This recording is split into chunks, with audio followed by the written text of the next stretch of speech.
आम्ही मी तिला आणायला कशाला जाऊ? मी तिला जादून इकडे घेऊन येतो बघ. जंतर मंतर काम करांतर सुश्या हो आम्ही निबक निबा.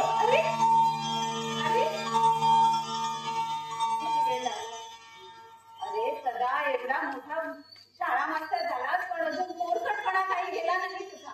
आम्ही मास्तराने पोरकटपणा करू नये असा आपला थोडा धडा आहे. उलट मास्तर ही अधिक पोरकट असतो. हे तुझं तत्वज्ञान सांगू का तुझ्या मामाला?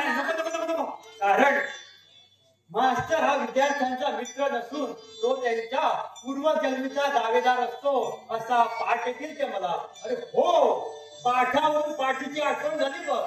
विमलताई आज की नाही आईकडनं पाठीला तेल चोळून घे मग. कारण मामासाहेब तुझ्या पाठीवर आज हंटरने कित्ता गिरवणार आहे. म्हणजे दादा आले? हो आले. तुझं ते शिकावे.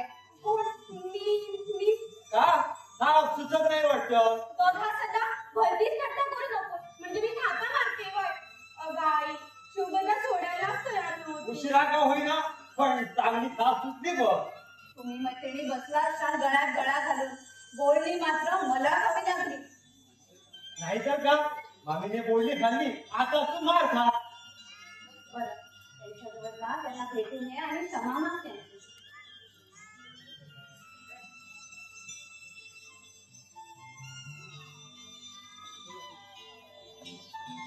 हा कुठं निघाले? दादाकडे. मार खायला जाते. तुझ्या नशिबातला मार काही चुकणार नाही बघ.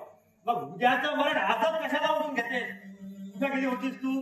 सांगितलं ना शुभदीकडे. मोठं बोलू नकोस. शाळा सुटल्यावर मीच गेलो होतो बापू मास्तरांच्याकडे. अगं तब्बल 2 तास होतो मी तिकडं. पण तू तिथं गेली नव्हती. तू कुठं गेली होतीस हे चांगलं ठाऊक आहे मला. अरे घाबरू नकोस. मी कुणालाही सांगणार नाही बघ. तू प्रेमात पडलीस ते ओळखलंय मी. त्यात काय कठीण आहे? अगं मास्टर आहे मी. विद्यार्थ्यांचं हस्ताक्षर पाहता क्षणी त्यांचा अंतरंग ओळखतो आम्ही. तुला प्रेमात पडली की चटकन ओळख नाही जात बघ. मुले रोज घासून झोपून गाडी करतात आणि तुम्ही मुली उशिरा घरी परततात. राजू नकोस. प्रेम करणं ही लाचात पण गोष्ट नाही. अगं मी सुद्धा प्रेम केलं होतं. अगं त्यात हा असायला काय झालं? मास्तराने फक्त विद्यार्थ्यावरच प्रेम करावं, इतर कुणावरही करू नये. अगं ती कॅप्टन साहेबांची बेबी ठाऊ आहे तुला? अगं हो ग. जेव्हा ती आई झाली नव्हती नुसती बाई होती तेव्हा मी तिच्यावर प्रेम करतो. अगं लोणचं म्हणजे माझं प्रेम एकतर्फी होतं. वन वे ट्रॅफिक सारखं. अरे रे मग कशाला हवेत त्या आठवणी? विमल फळाने पुसलेला नसला की त्याच्यावर नवीन धडा घेताना जुन्या धड्याची अस्पष्ट अक्षरे दिसतात.